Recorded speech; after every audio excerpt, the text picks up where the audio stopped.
and I'm thinking Eric Bischoff, to the shift in the business when it went from a syndicated regional television product to a national television project or product, just a major turn in the industry. Wanted to know right off the hop about your thoughts of, aside from the matches and the other content, what did you think of the production and the overall branding presentation? They certainly did some major branding on that telecast, which I think was probably the intent of the initial broadcast. To me, honestly, I'm already sick of hearing about the Netflix stuff. They did a great job promoting it and getting people to watch the first episode. And the production was good, but the show itself, the best part were the highlights. And for the people, a lot of people I noticed are just seeing the highlights and saying it was awesome based on the highlights. But if you actually had to sit there and watch the 3 hour and 10 minute plus show, people that watched it live with me, and people can look up the watch line on the Hannibal TV. It was very slow pace and hard to watch, but I admit that there was some interesting parts about it. And there's no doubt Triple H is good at some things, but if this is the genius booker of Triple H at work, I mean, there was some good moments to it, but I do not want to sit there for 3 hours and 10 minutes again. It was not fun for me, although there was some good points in it. However, I did like Rock's NXT promo last night better than his Raw promo, because it seemed, as you're mentioning, the branding, it was all about promoting the Netflix brand on Raw on Monday night. More than half of Rock's promo was actually just putting over Netflix. And I'm sure you'll ask about other guys' promos, but it seemed like overall let's talk about Netflix. Let's get over Netflix. Yeah, which I guess I can understand, but it sure didn't make for a lot of riveting moments. Although there were some highlights, but I know we were talking about this on the live stream. What is the deal? At least in America, I understand it was a different situation in Canada, but the American feed that I was watching down here, the ads.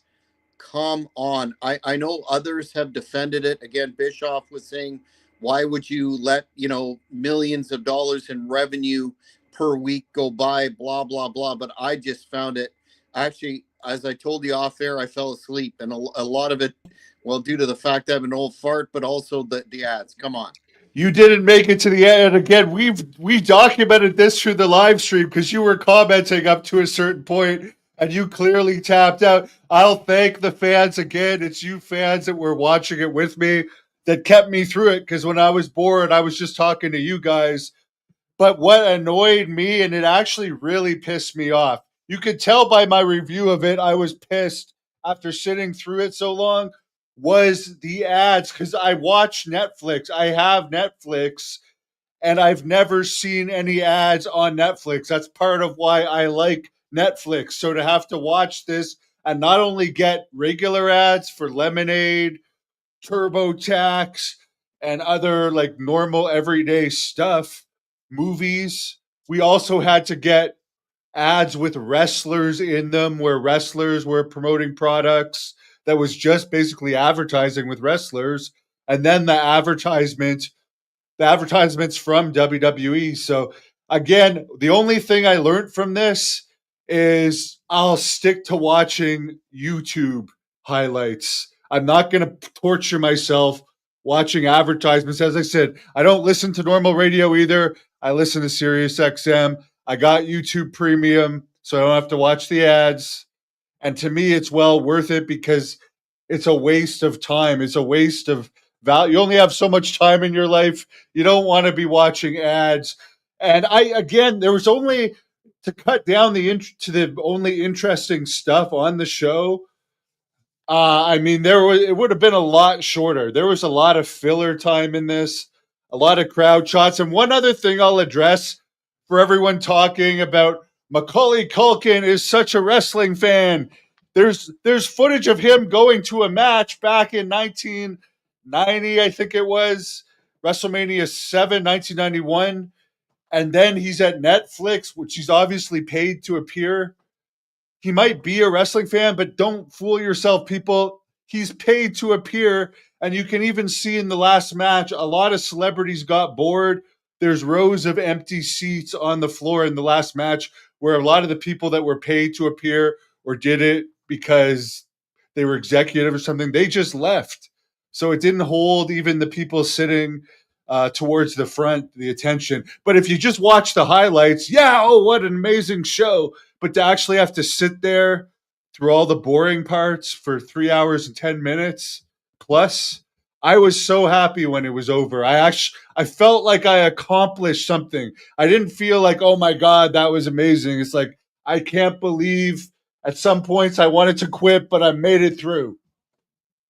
Yeah, I agree with you. I can't see myself uh, sitting and watching that show from its entirety for 3 hours with all that filler. And I agree with you. YouTube Premium is a much better deal than the Netflix subscription, considering they've raised their rates. And I guess people are saying, well, that's being petty, but in another branding note, I have to ask you, what did you think of the new ring apron, canvas with the advertising on it? I know McMahon, who we have a story on here later to get to, was very much against, branding, advertising on the ring. What are your thoughts on that? And the color, the black color? I didn't have any issues with that. I obviously it's an extremely corporate company, and again, with them bragging that this was the biggest gate for Raw in history, it's because they're charging so much that your average person can't go. It's very about making money, and you can't hold that against them. I will hold against them putting ads on Netflix, making me sit through ads when the whole reason I buy Netflix is to not watch the ads. As far as ads on the ring, fine. Boxing does it. UFC does it. I don't really care about that. It was the actual commercial breaks when I'm supposed to be paying for non-commercial programming. Yeah, I personally didn't mind that as well because of the examples that you mentioned. Plus, the black ring, I thought kind of made certain aspects of the presentation stand out. But let's shift a minute to talk about one of the major stories, albeit unintentional. Well, just That bring this up. Ivan just has a good point. Imagine they had The Rock, Hulk Hogan, Roman Reigns, John Cena. A lot of these people aren't going to be appearing every single week. Imagine having to sit through that with the commercials. That's an excellent point. No, you'd have to be a fan to do it. A lot of people were just tuning into this show because it was the first one to check it out.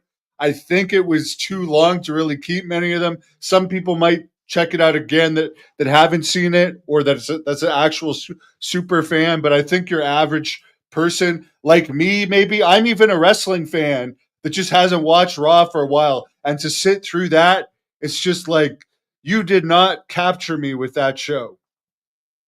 Yeah, I that is an excellent point. We'll have to see how it plays out with an aspect that will end the raw discussion on. But before I get to that, what about the story that a lot of folks are talking about, and that's one of the legends coming out, Hulk Hogan himself, getting heavily booed audibly, and actually the subtitles of the broadcast at a couple points said crowd booing.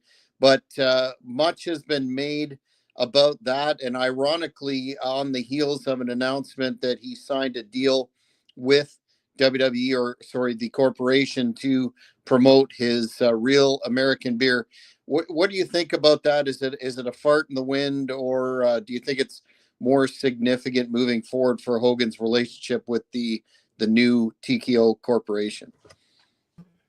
From what I understand, they didn't necessarily like that reaction because they want to keep him presented as a babyface.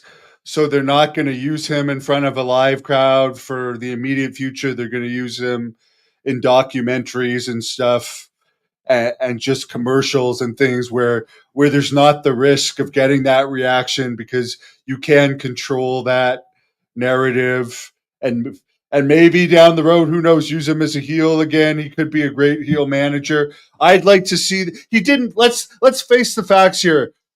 This is another example of how bad the show was. What are we talking about mainly? Hogan got booed.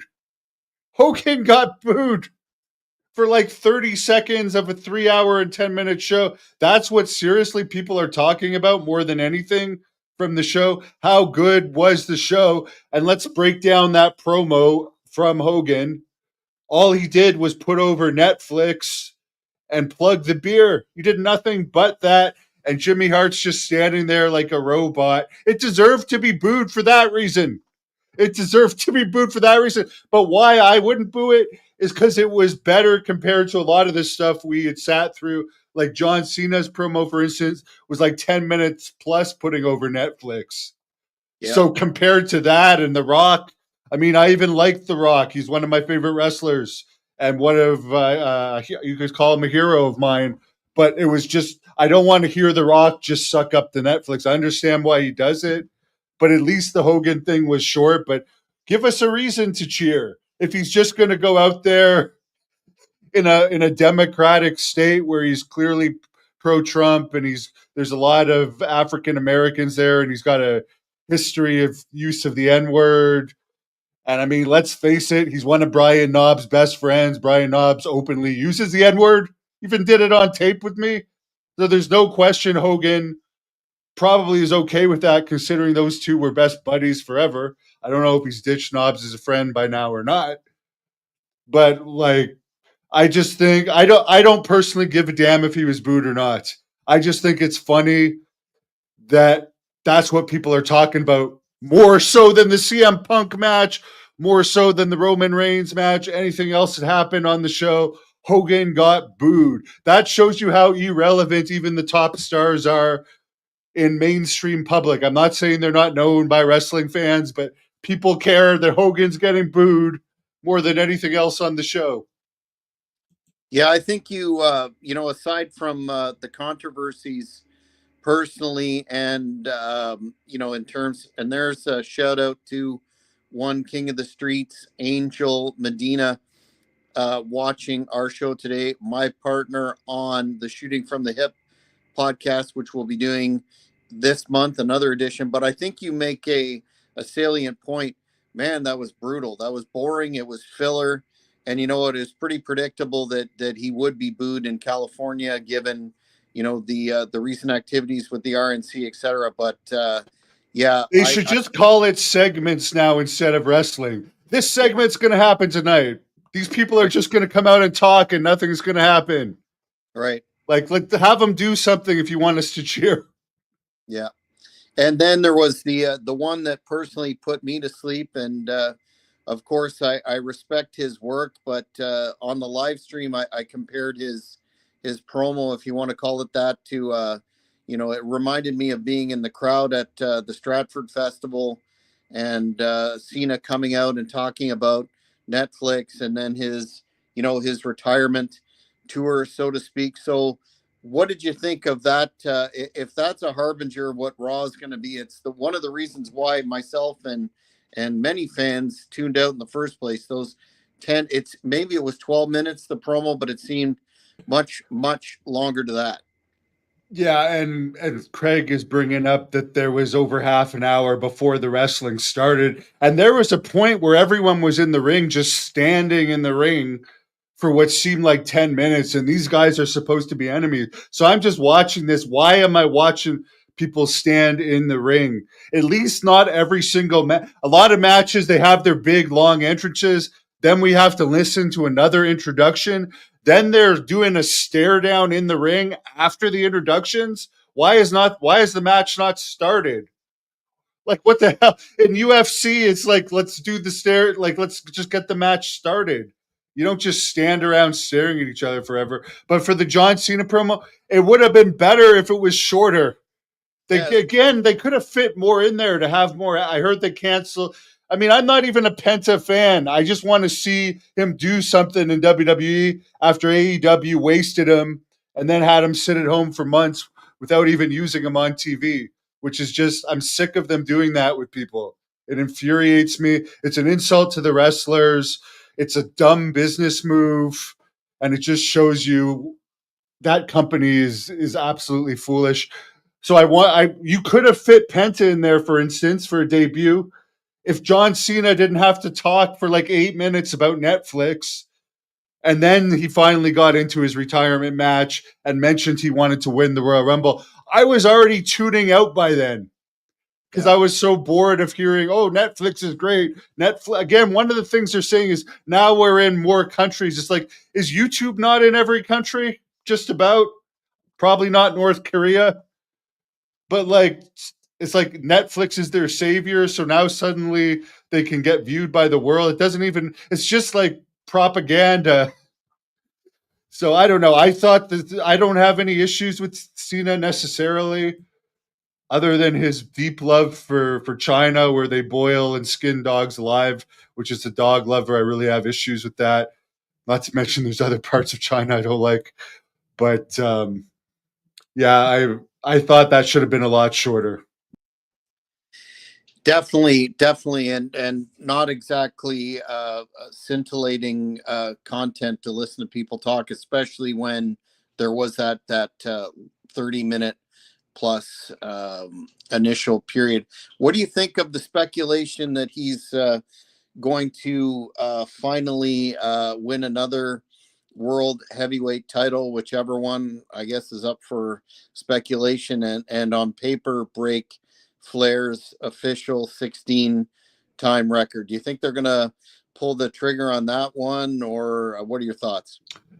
I think they should, honestly, at this point. But I hope if it is one that it's Cody Rhodes' title, because the other title is meaningless. Cody Rhodes already beat Gunther clean at Crown Jewel. Why should anyone care about that second world title? First of all, Gunther, although I have no problem with his wrestling, but he's not even in the category of one of their top five. Like, even if you throw Brock Lesnar in there, he'd be even further down. If you throw Goldberg in there, he'd be even further down. So it's like you can't even consider, even when Damian Priest had it, like, this guy's not really one of, if there was an A show, a B show, and a C show, they might be headlining the C show in the 80s. But there's nothing necessarily wrong with them. They're just not there yet. But the confusing thing is, what the hell? Now The Rock is even holding a title, and he looks great with the title, and the title looks great, but it's even more confusing. It's like The Rock is clearly by far the biggest star in the company, and he's walking around with the title now, which I don't know what the hell title it is. They didn't do a good enough job explaining that to me anyways. I didn't understand it. And then Cody's the champion, and then Gunther, who wasn't even good enough. Here's the fact for anyone that wants to argue with me if he's a star or not. They didn't even think enough of him to give him a match on the show. So clearly they don't think he's that big of a draw, because they put everyone on that show in the 4 matches that they thought would get eyes on the product. Yeah, that's an excellent point. And Bischoff talked about that as well. And he said, well, you can't give the fans everything that they want. And the idea that there would be a world title matchup featuring, that belt that Cody has, that's kind of an outmoded sort of concept. But I disagree. I think you're bang on with that. They must not see him in the same category. But of the matches, the major ones that come to mind, Roman, Solo, the women's title change, and the Punk Rollins encounter. What did you? Obviously, I think we're on the same page. You like the Reigns match the best, notwithstanding the interference by everyone and their dog, including Kevin Steen. But what was your thoughts on the actual in-ring product? The interference in that first match took me out of it. The match I liked. I didn't like the McIntyre one. It started off decent, but too much. I don't like leg slapping and stuff, and I just couldn't. By that point, I think it was the third match, and the show was already going on for like 2.5 hours. I was just thinking, when is this going to be over? The CM Punk match was the best for action to me, as far as like bell to bell action. I did like the girls match the best because they're both very attractive. And from an entertainment value, there was the most going on in that match to keep me entertained. Three of the four matches used the table, which is just overkill on the table. I didn't quite get that, but definitely, in my opinion, maybe it's because they're just both good looking, and it happened at the time of the show before I got really bored. Was the girls' match? I thought the thing with the Undertaker, it was easier to take in the YouTube clip. It looks a lot cooler in the YouTube clip than after you're watching the whole show by this point and you're starting to get tired. But one thing I didn't get, they have Undertaker come out at the end of this Rhea Ripley match in his motorcycle and like just drive by Rhea on his way to the ring and the way back. Like, why not get her to jump on the back and drive her out or drive her around? Like, what's the point? And then she's just standing there. If you guys like that, fine. But the only thing going through my head is, what is the point of this if she's not going to get on the bike? That she, oh yay, I get to watch the Undertaker drive the bike around. What? And, but then he's just going to keep driving, and then I'm going to just turn around and walk through the tunnel. To me, that was I'm a big Undertaker fan, but to me, I didn't get why they didn't have her just jump on the back of the bike. Or at least do something, and that's been a discussion online, which is, why is it that when Steve Austin, Stone Cold, lives either in California itself or close in Nevada or wherever, it's not a big commute either way. Why didn't he appear? And a lot of people have pointed to the fact that, well, look at what they did with the Undertaker. He was basically there, not being used, and it's not going to advance any sort of value in his particular character or presentation. Did you think that Stone Cold made the right move by sitting out on this one, given the way some of the other legends were presented? I honestly think that because he has a history of female abuse, they're very careful with how they use Austin because they can get bad public. Look at what happened with Hogan, and now apparently they're not going to use Hogan in front of a live crowd. They don't want to promote that Austin's coming on too much. That's why I truly believe his match was spur of the moment, and they didn't actually advertise him having a match against Kevin Steen a few years ago. Because if they had got a lot of heat and the whole match was canceled, they like if you actually look at it, since his abuse issue, he's had like 3 matches. He's literally had 3 matches, and he can result in bad publicity or it can be overlooked, but they have to be careful and weigh the risk to reward with Austin. That's just my theory on it. Because now, I mean, look at how much heat Hogan got.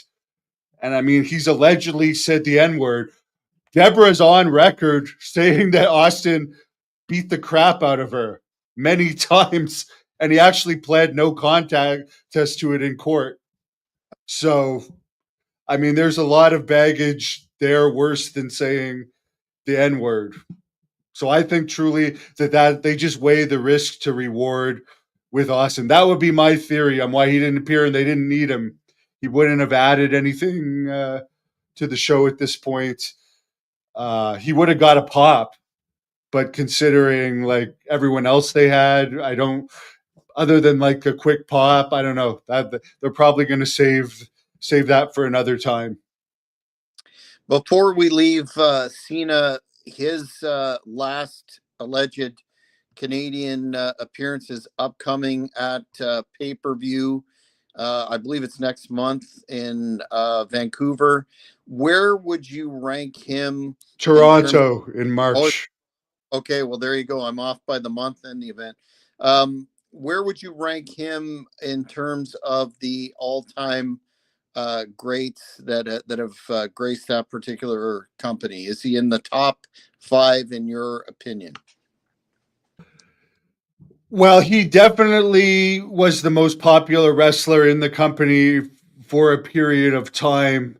and one of the biggest stars to ever come out of the company. And he had where Roman Reigns has not, and I like Roman Reigns. I would say he's one of my favorites as far as he's pretty much one of the only new ones I actually like.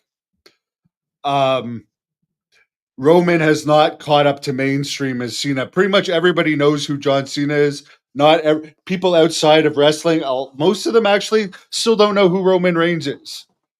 And someone even brought up recently, like even the Undertaker, he's really known in wrestling, but he hasn't done like that many movies and stuff. So I think as far as pop culture, John Cena may have even transcended pop culture more than the Undertaker. I'm not saying he's he's on the Mount Rushmore more than the Undertaker would be though, as far as wrestling goes. But I think John Cena. I mean, you can't take away. He's very much a company guy. He put over that Austin Theory guy who was sitting in the crowd for this. They were like, he really didn't take the ball and run with it when they put Cena over Austin Theory. He's kind of dropped off the radar. But yeah, Cena will go in there and lose. Obviously, he's going to be a regular now, so they're probably going to give him a run for his last year. I was at some shows as a wrestler being used as an extra. And in Puerto Rico, he came a couple times where WWC co-promoted it. We got free tickets. The arenas were pretty full during his peak, from what I saw. So yeah, I respect him, but I wouldn't say he like was in the Hulk Hogan or Steve Austin category. Although he has had more longevity on top than Steve Austin, because Steve Austin's period on top as a regular was very short. He's only made very sporadic appearances since. So I got no issues really with Cena other than like again he can be very bland at times, such as that promo. But I like him. I like him overall. Well, and you have to put over the fact that he's done more Make a Wish exercises than any WWE superstar. So hats off to him for that. But speaking of Austin Theory, he was allegedly one of Vince's last major favorites, so to speak, and that um, again, speculative wise online is one of the reasons why his stock has fallen so much. But wanted to bring up a story that appeared about Stephanie McMahon apparently confirming a long-standing rumor or bit of innuendo. She appeared on something, and excuse me if this doesn't ring a bell, a major podcast with A-Rod and Big Cat, where she spoke at length about growing up with Vince McMahon, and she confirmed that he doesn't like sneezing, as Pritchard and some other people have I said. thought you were going to say she confirmed the long-standing thing with Savage for a second there. I knew you were going to go there, but no, that would be quite blockbuster news. But she said, and I quote, he doesn't hate me for it, but he grimaces. He doesn't like anything that that he can't control. So the fact that he can't control the sneeze, it makes him very upset. And Pritchard on his podcast said, basically he'll ignore you if you sneeze for a number of minutes. Really, really strange sort of personality Mr. McMahon is and was. Yeah, I mean everybody has their things that I don't really care one way or another. Uh, if he likes it when people sneeze or not, to be honest. If that's news, that's got to be a pretty slow news week. Well, the reason it's people are talking about Vince again and stretching for stories such as that one is the fact that some found it distasteful that given his central role in creating the modern wrestling business, that there was no mention of Vince in the Netflix debut broadcast. I'm personally not surprised given the the environment that you spoke of. Were you, or did you think that detracted in any way from the presentation? I never expected it because we've always heard there's been rumors that Triple H could have been one of the ones secretly against Vince McMahon anyways, and that at one point Shane and Vince were kind of a faction backstage, and Triple H and Stephanie were a faction backstage. Who knows? I wasn't back there, but I never would have expected anything. I know they're back to the point where some executives have admitted to having meetings with Vince, a breakfast meeting in particular, not too long ago. It seems like the Grant thing might not be anything coming out of that. More likely than not, I would say. And I've even heard Meltzer say that he could even see, depending on how that ends, them using him again in some fashion. One thing that annoys the hell out of me, though, is when Meltzer said, and I agree with him on some things, other things I really don't, that Vince could never get into the wrestling business again. He has a better chance in wrestling than anything else. And I don't think that there's that much of a lack of talent. There's definitely needs to be a different type of company out there because WWE is very corporate, very produced. There was nothing gritty about. I mean, The Rock tried to bring grittiest to Netflix last night or on NXT last night by swearing and stuff. But the truth is, no one else could get away with that but him, who's one of the top on the board of directors. And I think that was almost like a display of power. Like, hey, Triple H, I'm just going to swear. What are you going to do about it? I'll just do whatever I want. I don't care what kind of example it sets. I'm The Rock. And that was, I mean, honestly, I don't necessarily agree with swearing in front of, I don't even know how many kids watch wrestling these days. Can't be met. Obviously, some. Yeah. I'm not necessarily pro for swearing in promos, but for him to do it just kind of shows it's a good way of showing, hey, I don't care about your conventional rules. So that to me showed a little bit of grittiness. But like AEW is so politically correct. WWE is so corporate.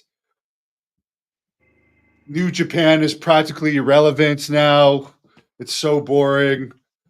There's no real other companies that really are buzzing at all now. We hear TNA recently released a bunch of people, and a lot of people want to get out of that company. So it's just like I would like to see Vince open up some type of competition where as a billionaire he could fund something and it would be different. Would he do that, or would it be a third company of the same crap? I really don't know, but I don't.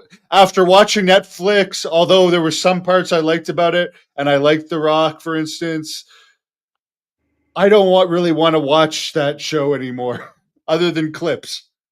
AEW, I absolutely hate these days. It's an insult to pro wrestling, and they have some of their guys, as you showed me, that are doing like Invisible Man indie matches on their spare time, which is just disgusting and an insult to wrestling. But yeah, I don't know. I hope Vince gets back into it in some way if he gets fully exonerated of these charges, which it appears more likely than not, this whole Grant case is probably going to go away. What did you think of the speculation about Shane McMahon being photographed with Tony Khan, and the renewed chatter that perhaps represents Shane being an emissary for Vince and somehow either purchasing or becoming involved with AEW? I don't think with the super ultra PC track record of that company that they would touch Vince. Well, if they continue to get less and less popular by the week, the way it's going, they might get desperate to. And even like we've heard Tony Khan, I guess at one point he said WWE was the Harvey Weinstein of pro wrestling. Then like a week or two later, he said he was open to working with them. So Khan has gone back and forth. So they really don't have any positive buzz right now in that company. but I just don't see Khan at this point in time being the son of a multi-billionaire who has similar money to Vince selling that company. I really don't see him doing that. And I don't see Vince McMahon working with Tony Khan, to be honest with you. I could see Shane if he's going to get some ridiculous payday to make appearances do something, but it would get people it would ignite some interest in AEW. I think Tony Khan should hire Shane McMahon, and I think he should fire at least 60 of his dead weight on the roster. I guess, by the way, Becky Lynch, someone he should have actually signed, I guess has just re-signed with WWE. That came out today too. So it's like he's got all this dead weight that he's paying money to. And like Becky Lynch, I'm not even really a fan of hers, but I would have recruited Becky Lynch. But he'll get these people no one's ever heard of and just have them not even wrestle and pay them. It seems like such a waste of money.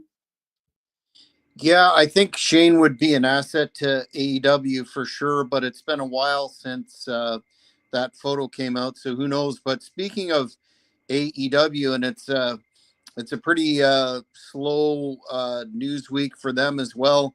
The major story was that former WWE talents Beth Phoenix and Samantha Irwin were spotted backstage at Dynamite in Asheville, North Carolina, and most recently, Bray Wyatt's wife, JoJo Offerman, was introduced as a ring announcer. So, aside from that, no major rumors of talent acquisition, like you're saying. Well, that Asheville show is Edge's town, and Edge is married to Beth Phoenix. Could they sign her? I would sign her just because she's somewhat of a name, but would she be a numbers mover? No. No. And Edge certainly hasn't been a number. It's funny because I think, including comps, they only had about 3,000 people at that show. And there's a picture of Edge facing off with Jericho and literally a completely empty side of the building. So I just remember when they first started, oh, we're not gonna be full of people WWE doesn't want anymore. We're gonna be gritty and young and old school. And like now, I mean, I like Edge. He seems like a really nice person, but or should I call him Cope now? I guess his new name is Cope. I mean, it's just like, and Jericho when he first went there it was cool because like he was still kind of relevant then in the WWE. But now it's like, unless Jericho, the only way that he would get buzz again now is if he went back to WWE for a while. There'd be some buzz, but I think they're paying him too well in AEW. But overall, it's just blah seeing him in AEW now. And, and Edge, what they're putting him with FTR now. Yeah. That doesn't interest me at all because they're all from again. These guys are all from Asheville, and they get 3,000 people in like a 12 or 13,000 seat building with an entire side empty. That looks really bad on you guys as the local stars. Yeah, 100%. And we've talked about this before ad nauseum about, it doesn't seem to matter what free agents they sign and bring in, and of course the whole line when they were starting that they were going to be, not bringing in WWE former talents, and then a sports based presentation and a ranking system and everything. It appears to be all out the window. But yeah, nothing much of interest coming out of AEW. Sports base with the pizza guy who's wrestling while he's flipping the pizza, and these Costco guys, which are, I guess, the Costco guys are now included in the new opening. So I think Vince Russo said it best. Like they're in their 15 minutes of fame right now when you're putting them in the opening. And like these are neat. I'll agree with Vince Russo. Some people don't like him, but I will agree with him on this. Like their niche, I had never even heard of it's not like, at least David Arquette, everyone at the time they used him had heard of Scream, and Ready to Rumble was a movie everyone was going to watch that was wrestling fans, so he was known. This Costco thing, how many wrestling fans honestly watch a bunch of guys that sample Costco food. Honestly, it's not like this has a big. It's not like everyone was watching these guys. And honestly, they're not good in the ring. And the one guy's old and it's been his dream all his life. He hadn't wrestled in 20 years. If he cared about wrestling that much, he wouldn't have gone so long without wrestling. As Vince Russo said, good for them. They're cashing out while they're still on their 15 minutes. But this is a mistake, putting so much emphasis on these basically geeks. No one's watching this thinking these guys are cool that are cool themselves. I'm sorry. And I'm sorry if some of you guys think that they're cool. But Well, they might make entertaining Costco videos, but I don't think it's cool that they're wrestling. I don't think it's cool that the 14-year-old is taking down grown men in the wrestling ring. I just think it's stupid. and you can't compare the Costco guys to David Arquette. I've seen that as well, and for those reasons that you mentioned, it's not a sound comparison. But as Vince has stated in many interviews, after they put the belt, and say what you want about hurting the belt and the lineage and blah blah blah, but after they put the belt on him, it was on the front page of the USA Today. It garnered a tremendous amount of mainstream publicity for WCW at the time. And these Costco guys are a niche within a niche. And quite frankly, I think they'll be, with the way that the news cycle and everything moves, or pop culture, whatever you want to call it, moves these days, they'll be forgotten next month.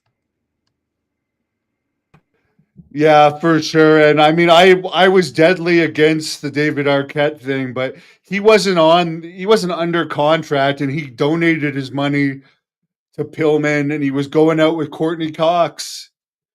Like, these guys are not dating any celebrities. They're not. Entertainment Tonight is not following these guys around. And honestly, like, they could have sent a much better person on the Tonight Show to plug their pay-per-view. They just had a Japan pay-per-view, AEW, that nobody cared about. Literally nobody is talking about. The company is just becoming irrelevant. Most definitely.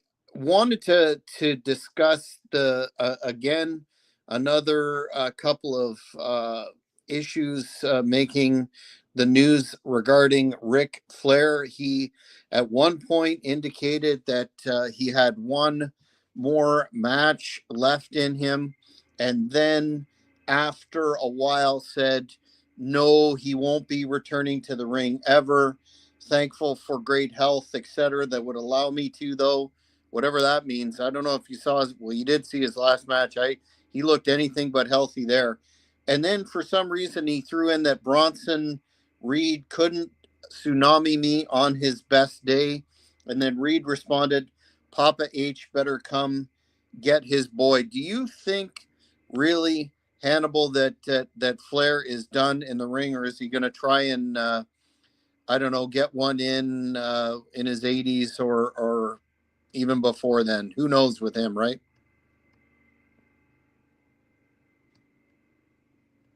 I was just looking up something, and I am going to get to that in 1 second. I'll answer your Flair thing.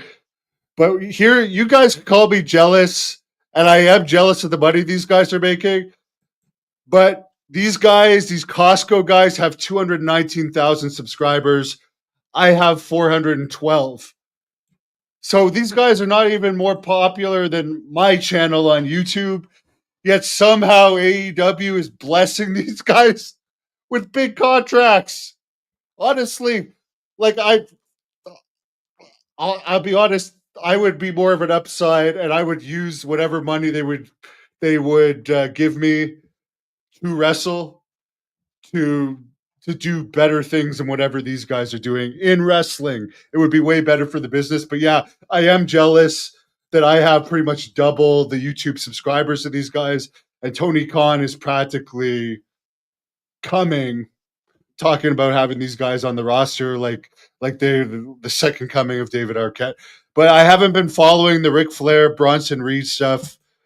I honestly don't care. I honestly don't care.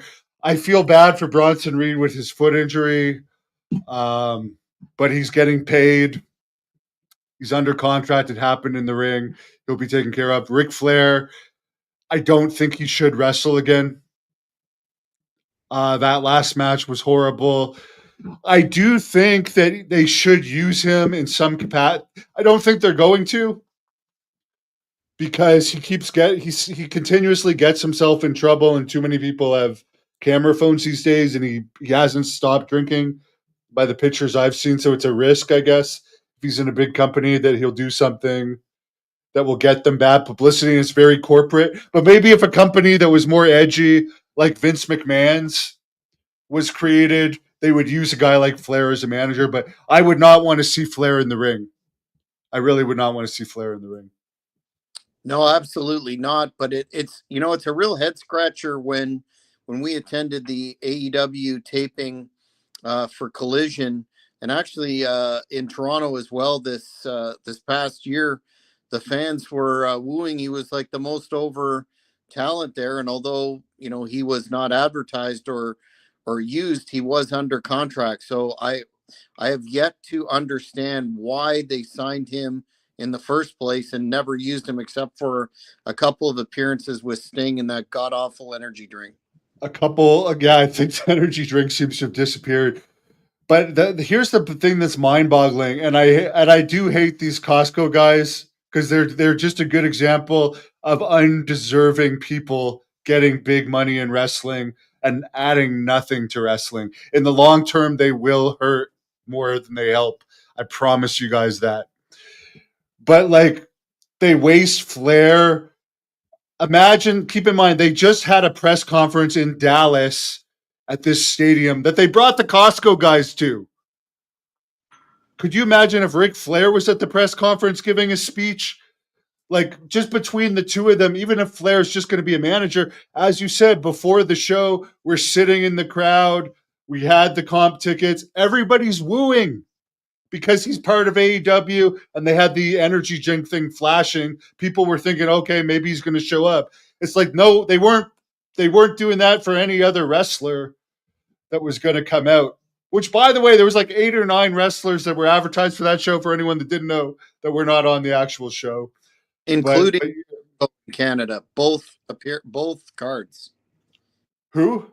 Jericho. Yeah, Jericho. Yeah, Jericho missed a lot of the Canadian ones, but he did make some. Moxley missed all of them. FTR, who we were just talking about, were advertised for that, and we're not there, along with a host of others. But yeah, my point is, between, like, even though Flair's controversial, I would give him like a, between the Costco guys and Flair, I would 100% hire Flair, have him manage somebody, get that guy over, because Flair is still over, and he's known he's known beyond wrestling. Everybody knows Ric Flair.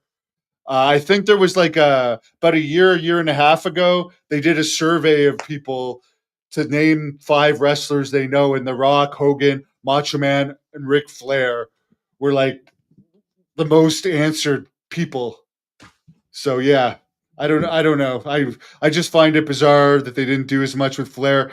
But I'm talking about signing him as a manager, not as a wrestler. I don't want to see him wrestle again, but he would be a great manager, and I would watch his segments on YouTube because I'm a fan. I'm a fan of his.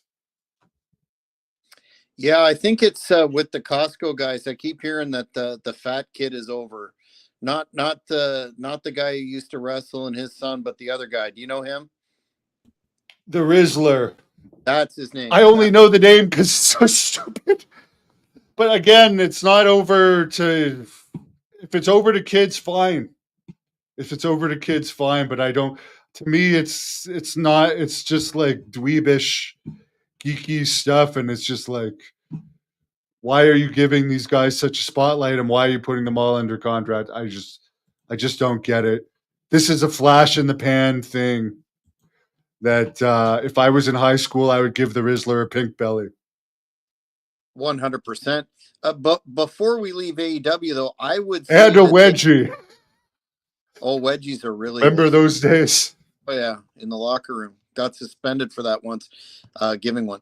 I think AEW really missed their mark when you had all that buzz going for the Cody Rhodes Open Challenge, and he was Well, I think he was afraid to face you, and think of what that could have done for their business, and probably much less um, negative feedback than those Costco guys.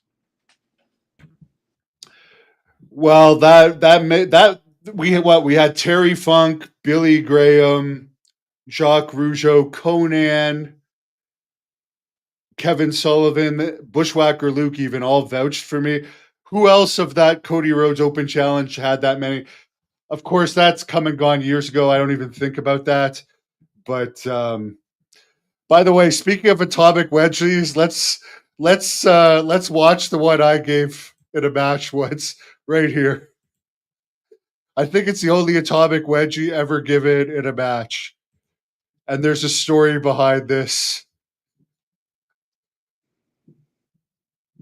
These guys had stolen something backstage, Oh and my! this was literally an atomic wedgie over the head, where the drawstring actually started to choke the guy, A and then he shoot. got some chops, which I still say I have one, probably the hardest chop in the business still.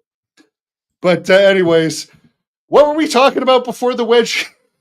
We I were just miss the days. Like there would be a whole court case now if someone got a wedgie in school.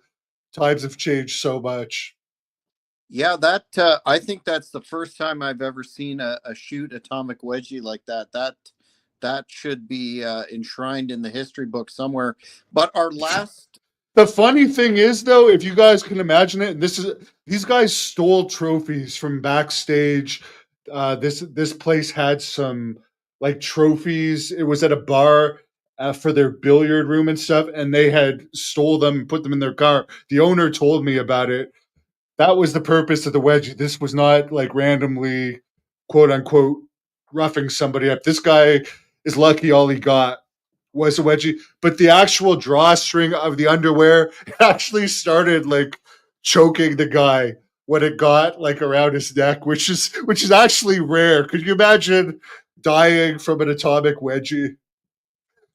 it would be a tragedy for sure. But hopefully they returned the trophies. I'm assuming they did after that. I believe they did get them back. I believe the owners made them give them back. Yeah.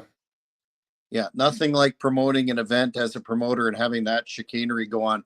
But our last story of this week is from the National Post, and it just came out today. And this is an interesting one because of a connection to Great North Wrestling that you will of course reiterate, Hannibal. But the entire world, it seems, is talking about the quote unquote resignation of Prime Minister Justin Trudeau, Canadian Prime Minister, and Patrick Brazeau, the senator who he faced in a boxing match back in 2012, said on X, Trudeau looked like the way I did when he beat me. And he said that he would be willing once again to step in the ring for charity and take him on in a boxing match. And apparently, Trudeau is a significant amateur boxer. They also reported the Post that he had a boxing, I guess it would be a warm up with an Olympic boxer in Nova Scotia in 2024. So in a sparring session, so Brazo's throwing the gauntlet out again. I think that would be something excellent for Great North Wrestling to promote. But can you fill the fans that don't know about the history with Senator Brazo?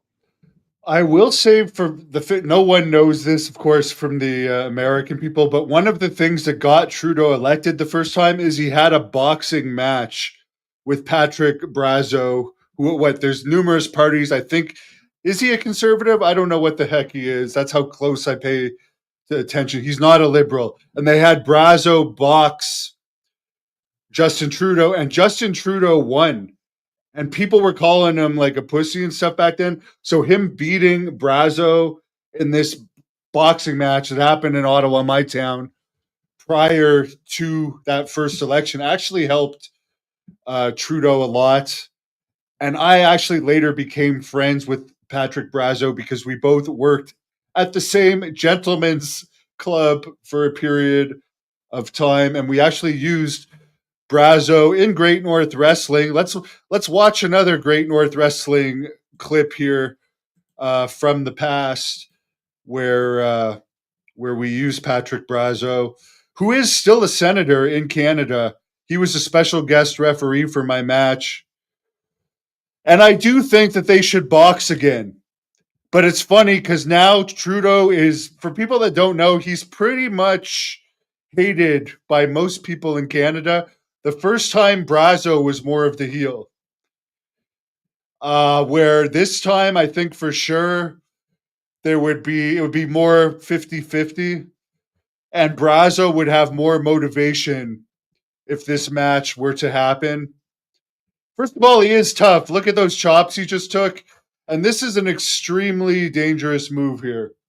This is an extremely dangerous move. This is the most dangerous move in wrestling. On the table. And by the way, I did that better than Terry Funk and Ric Flair because they always act like the table broke. And it did not break for them. But I'm saying he's a tough guy. He's a brave guy. I really like him personally. But here's a funny thing, and you got the Canadians watching this might not realize this, but there's a big thing going on here. It's newsworthy that Trump wants to make Canada the 51st state, and a lot of people are asking me about this and acting like it'll be easy to get Canadians to agree to it. A lot of people will hate me for saying this for Canada. I wish that would happen. I really wish that would happen. I think the benefits would outweigh the negative effects of that. But it's just funny for the Americans that think like that Trump would be able to absorb Canada as easy as he's supposedly going to absorb Greenland. I just don't see that happening.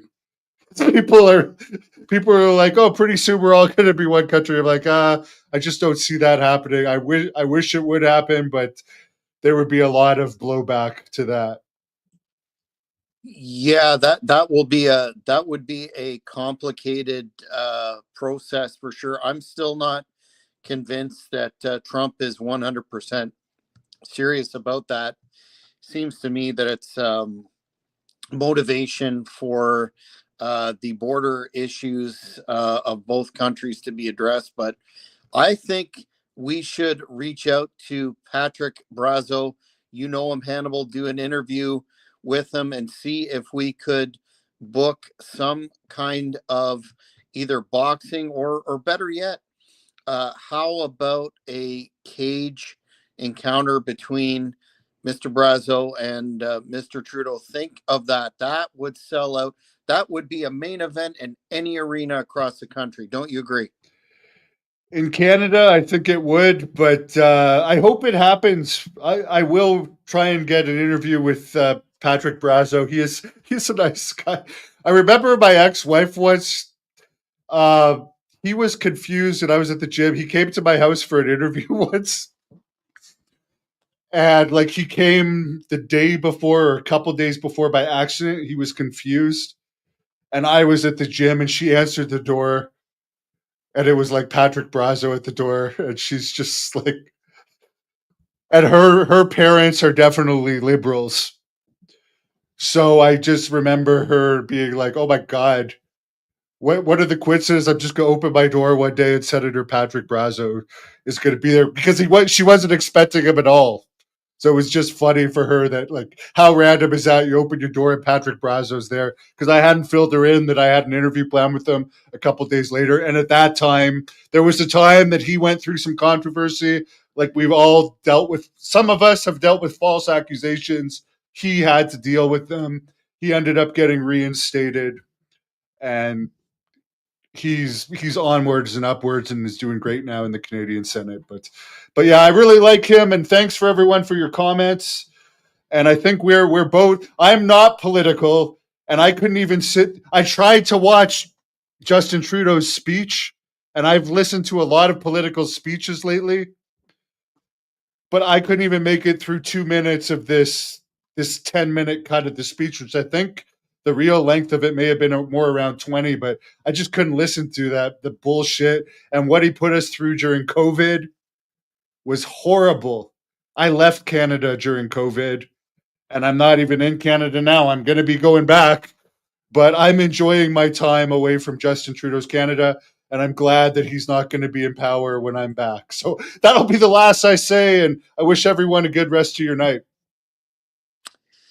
Yes, fans, that's it for this edition, this chock full edition of the Hannibal TV this week. If you haven't already, get on the train. This is a very hot channel on YouTube. Subscribers are going up, so join that. Hit